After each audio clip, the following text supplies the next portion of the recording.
So when you go to put the little grease circs that come from Tough Country, you'll notice it looks like they're threaded, but they're not threaded, they're ribbed for her comfort. They are all just all the way around, and the holes that they're drilled for them are kind of weird.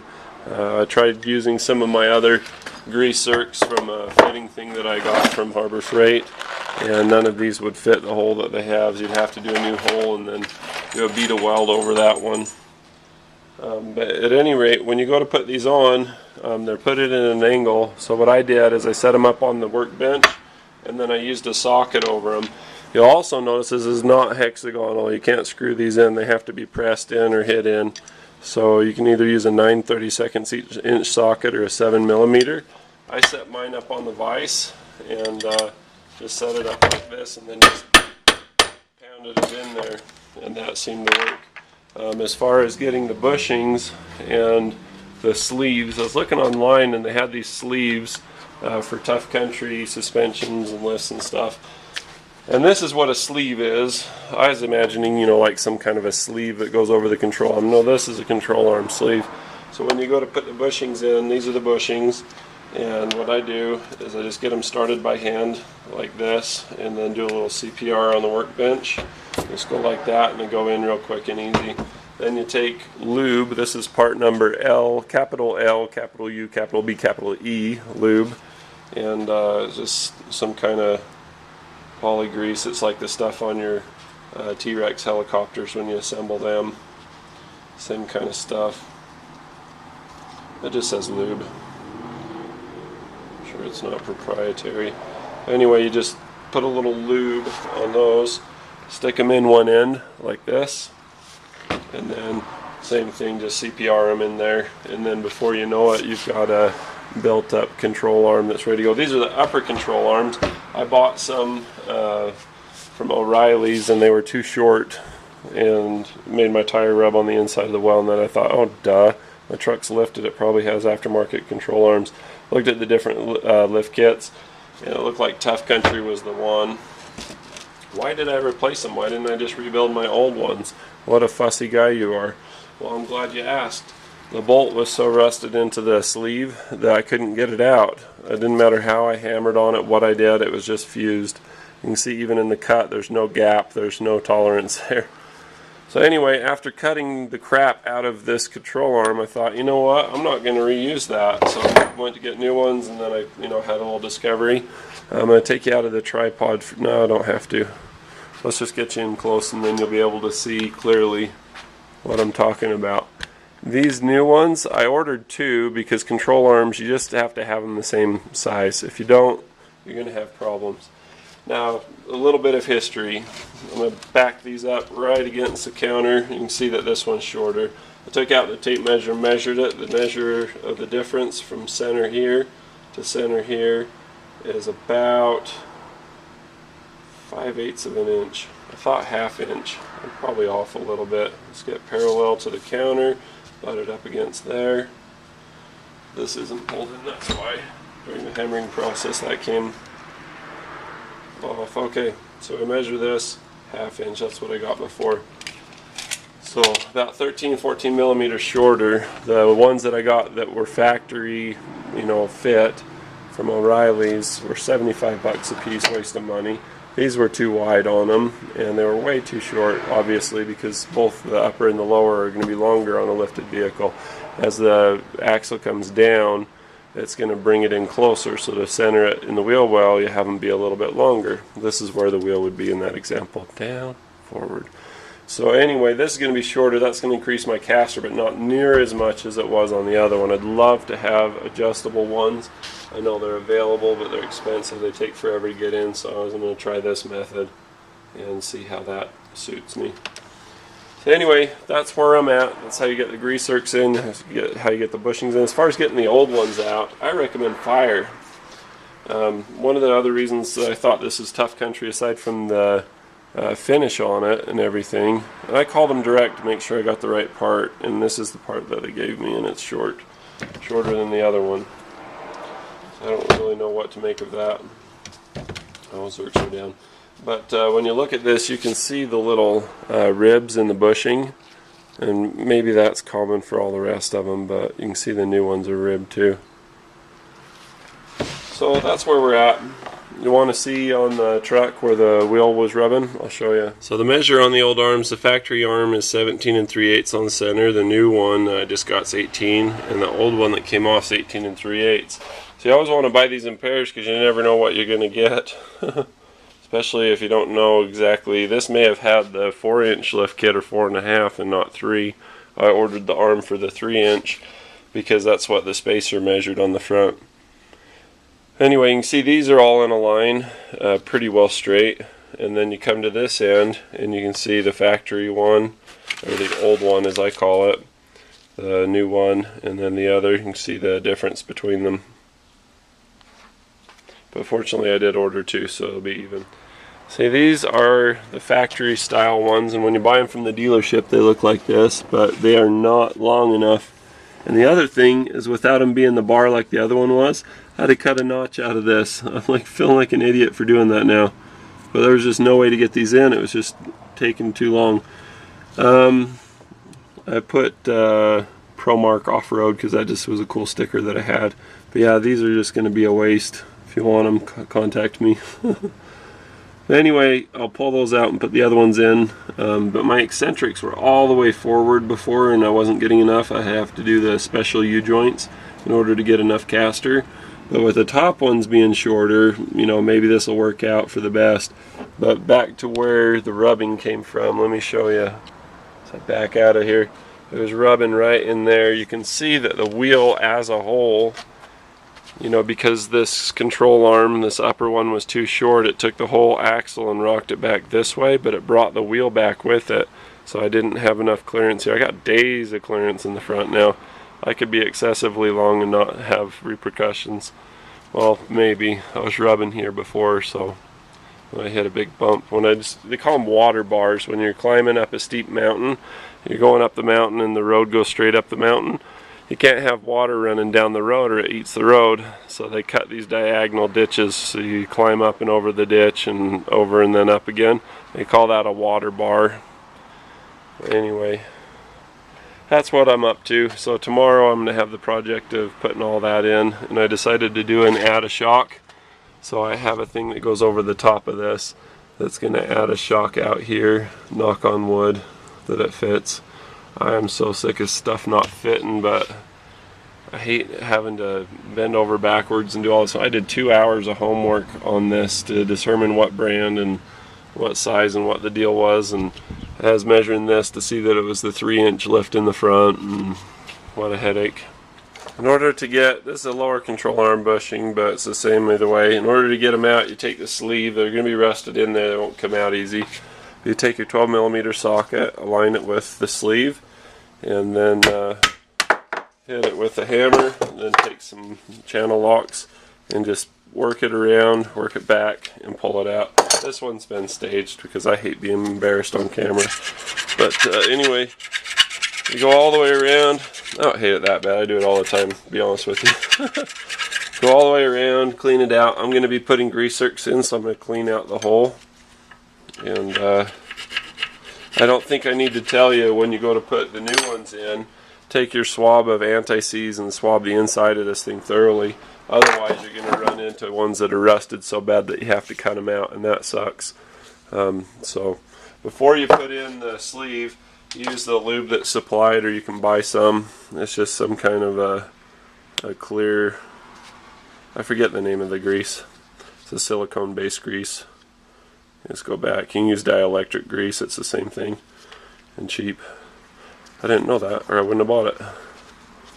Anyway, you go around this and just lube them up really good before you put them in, because all of the movement is supposed to be between this. This should be crushed in there tight so that it's held like this, and all of the movement should be between the bushing and this. So basically it should be like that. That's where your pivot movement is, and that's why the grease zerk's here, to put the grease, you know, right in there. And then you've got the channels that are cut into there to carry the grease, and that'll keep these from wearing out. Once these dry out, they're toast. They're gonna just, you know, bore into that thing, no problem. So to put the grease zerks in, like I showed you yesterday, get a 9/32 inch socket or a 7mm, lay them up on your vise like this. And as I said before, in case you weren't paying attention, these are not threaded, they're ribbed. They're not helical or whatever, and there's no wrench part. This is just round to accept the socket. So just put them up on there and then just pound them in. It should look something like this.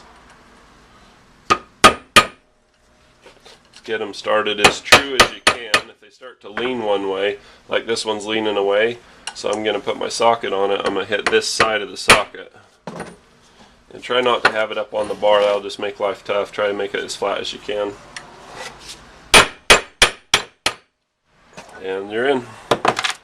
Like Jeff. Now here's one that I replaced about a year ago, and you can see that the bushing's still good. The sleeve is still good. I'm going to replace them because I got them. But if you keep the lube in it, it's going to be awesome. And I used anti-seize in that, so it was really easy to get it apart. Man, I love working on stuff that's mine. When you go to put the bushings in, start on one side, get them in crooked, and then push on the other, and then just press them in. You can press it into the counter, or you can do it while you're in the vise. Doesn't really matter. If you lock your fingers together and pull, that's a good method too, for the most part. If you have good, strong mechanic hands, you're going to be just fine. So I'm putting on these additional brackets so that I can run an additional shock in the front. I'm kind of the opinion that if you go fast enough, everything becomes smooth, but you need to have the right suspension to be able to do that. So anyway, this is the lower bracket that you see here, and I've added this bolt and that one, and this is the factory one. Here's a stud that comes out, and then the other one will go at the top of the shock tower. It'll mount on with this bolt, this one, and the one behind, and it'll come out roughly about right here. So the other shock will just go straight down like that. So as I'm doing this, I've noticed that the brake hose, the factory brake hose that goes here, gets right in the way of that to where there's a conflict there. And then further, there's a conflict with this brake line here. If I were to turn all the way left, that would smash into the shock and it'd occupy the same spot. So I had to come up with a solution. So let me show you what I did. I didn't trust the old brake lines to bend them and manipulate them as I needed to. You can see that this here is bent just a little bit down. And the other thing I did is I bent this forward a little bit so that it doesn't conflict with this. It goes underneath to the inside. It travels a path right through here underneath so that it clears no problem. I took the bracket off. You can see the bolt where it used to be, and then using the new bolts, remember there's one high and one low. You see the other one down right there. So I just tagged it on with a nut and put it up in the top here, and that allows even more room for suspension travel. There's more slack there because the whole thing went up, so that gave it more slack. And then running the hose in between here gave it all the room that it needs. If I turn out all the way, I've got a little bit of slack left in the line, even though these are a little bit further apart than they used to be, meaning the ends of the hose, this end here and this end here. And then when I go together, the hose just piles up in between here. So there will be an issue of chafing, but very little. There's not a lot of pressure there. It's just gently resting. So I'm going to cover that with some type of Kevlar or whatever to protect it, zip tie it down, and then it should be good. But I was really heartbroken when I saw that this wouldn't work. When I bought the kit, I talked to the guy at Tuff Country, and he said that this would be fine and it would fit my truck. My truck's an 01, and the instructions in the box and everything say dual shock 94 to 2000, but not 01. And the other guy's like, oh, it's just a typo. And the part number is supposed to be 75390B, and online it says it fits to 01, but to make it fit, that's what you have to do. You have to get in there and reconfigure the way that your brake hose is. And you can't just get the different ones, and mine's a two-wheel ABS, not four-wheel ABS, and that makes a difference. Mine has this type of fitting up here, the block that's female. Some of the other ones are different. So I had to go with this style, and I didn't want to make custom ones, so this seemed like a good solution. Here's what the mount's going to look like. You have to take the tower all the way off because this goes underneath. When I first looked, I thought this is going to be awesome. Just throw it on top and bolt it down, no problem. Not the case. You have to take the little tower, little three-legged stool tower, and take that off of there. And then put the shock all the way down, then put the thing in. Otherwise, there's no way to get it on. I thought it went over the top, but even like this, there's no way. Let me just show you so that you're convinced, so you don't do the same fight that I did and lose. You can't put this, say for example I thought it went like that, and it just won't go down. It has to go underneath, and that being the case, you have to take this off. And to make that easier, the sizes are 13/16 I believe, to hold the shock in the bottom here. And then the top nut is a 3/4 inch or 19 millimeter. Just zip that off and then zip all of these off from above. So the last time I did these stupid arms, isn't that a pretty new brake line? It is. Did new pads today too, you want to see? There we are. Alright, enough ADD. The last time I did these arms, on that side I had to get a new eccentric bolt from the dealer, and I bought 2 of them because I thought, well, with consistent engineering, you're going to have that someday, and that's the case. So I cut the end of this off. I was able to get the nut off the end of it. That's no problem. I cut this end bolt off, and you have to do that first because when you're doing these, you need to be able to rotate them. You can only cut half per side. So I cut that off. I cut half of it, rotated it, cut the other half. The whole bushing and the sleeve rotate. The sleeve and the bolt rotate together inside the bushing. That's what I mean to say. So you can see I've cut through this one, and so now the one shoe has hit the floor. Excuse me, I'm wearing big gloves. It's really hard to be stable. Apologize. So I've cut one, and now I got a great big long 24 millimeter wrench, rotate it upside down, and I'll cut the other side. And if you think that's going to rotate easy, you're mistaken. But anyway, that's how you get these out, and it'll drop. It'll take a little bit of the edge of this off, but it's plenty reusable. It's no big deal because the sleeve goes the full length and the bushings hold this in place, so it's not a big deal. I meant to share something with you. It's very important. It's a 4.5 inch by 1/16 inch metal cutoff wheel, and it's from Harbor Freight. See the little Chicago emblem, and they are absolutely horrible. They aren't worth doing anything with. They wear out so fast that by the time you get into something, they're worn down to nothing. You can spend a lot more money and get the DeWalt XP Extended Performance ones, all the same deal, and they are awesome. They last forever. They reach in where you need to go. And also I had a Harbor Freight Chicago one forever, a cutoff tool. This one's a Hitachi. I'd use it without the guard. If I had the guard, there's no way I'd be able to get in there. And so of course I wear big heavy leather gloves and exercise the utmost of caution.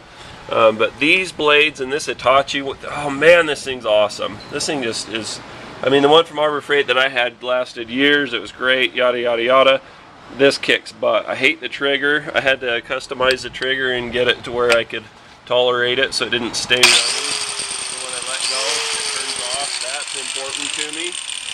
But once I did that, I really like this cutter. So I've cut a number of these out before, and I always feel guilty for nipping out that little corner of it. So I tried using a ball joint press. I tried using the OEM one, the 27023, and it didn't work. I'm afraid that it may have pushed the sleeve into the end of the bracket. A little concerned about how that's going to turn out. But I've cut through to where it's just held on by, you know, a fraction of nothing. So I take this end and I pull it down and out. I start to wiggle this, and you can see what my cut looks like. It looks like it was done in 3 stages, or from 3 different directions or angles, and it's really stuck. I think the sleeve itself is stuck on there, and I had to cut through the sleeve and the bolt. That's why it's so thick. And when I pressed it, you can see that it did a little deformation. I think pressing it was a bad idea. I shouldn't have done that, but what do you do? Just trying to get her done, you know. So I'm going to have to run a long screwdriver through that with a hammer and hammer the center of that bolt out of that skinny little thing, or just grind it from this side and get that out. Wish me luck. Alright, so this is important. You see how that grease zerk isn't all the way in? It's only in about 2 ribs, 3 ribs maybe, but not bottomed out. When you bottom them out, they actually go in and touch the sleeve, and it blocks them off to where they don't open, and so that's a bad thing. So I found it's best to leave them open a little bit, especially on, well, on any of them really. So here's where I ground off. See where it's shiny on the top? That's what I took off when I cut this out. So it's really not much. It's pretty insignificant. When you look at it from this side versus this side, there's not that much difference or that much cut off. So we're going to go ahead and reuse this one. Remember, if you toast one like I did this one, I thought I was toast anyway, so I was screw it, just cut it all up. And I didn't have to do that. I could have done it without doing that. Anyway, you got to buy 2 because you never know, because the lengths are all different all the time. So let that be a lesson to you. So I got a couple of factory ones kicking around here. Let's see if we ever need those for anything. So anyway, rock and roll.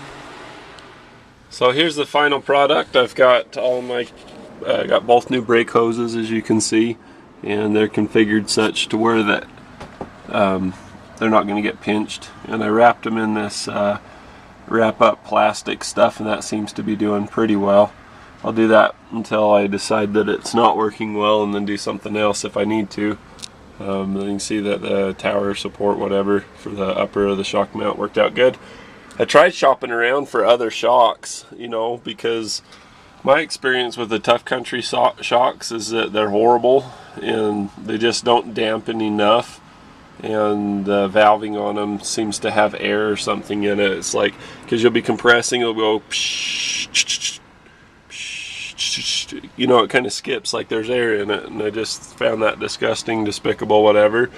And one of these does that a little bit and the other side doesn't, so what can you do? But I got them super cheap. I got them, you know, at a really discount, and they seem to be doing okay. My truck actually rides better now with the winch bumper on the front and with the added shocks than it did before, so I'm really pleased with that. I'll show you the other side.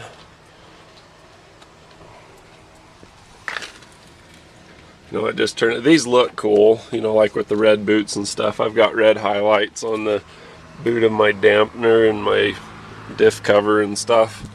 I thought that's kind of fun with the little red highlights that you have with the being a Cummins and whatnot.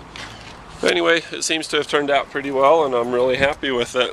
So there you go. It was my intention to tell you why it was difficult to find one. It was another brand. I was looking in the books with Monroe and with some other brands, and I just couldn't figure out what to do as far as how to put it on. The Tough Country ones, they're all set to go. You just put the little short sleeves. There's 2 long sleeves and 2 short sleeves that are in there, and you just take the bottom one, you just leave it the rubber, and you just push it on the bottom bolt, universal mount.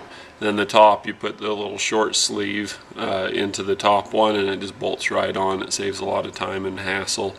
I'm sure there's other shocks that'll fit it. It was just a real headache, and I was under the gun. I was stressed. I was Mr. Mom that week. That sucked. So anyway, love my daughter, you know, don't get me wrong, but working full-time and watching after somebody's tough, especially somebody with disabilities and stuff like my daughter has. So well, anyway, hope you enjoyed that. Have a good one.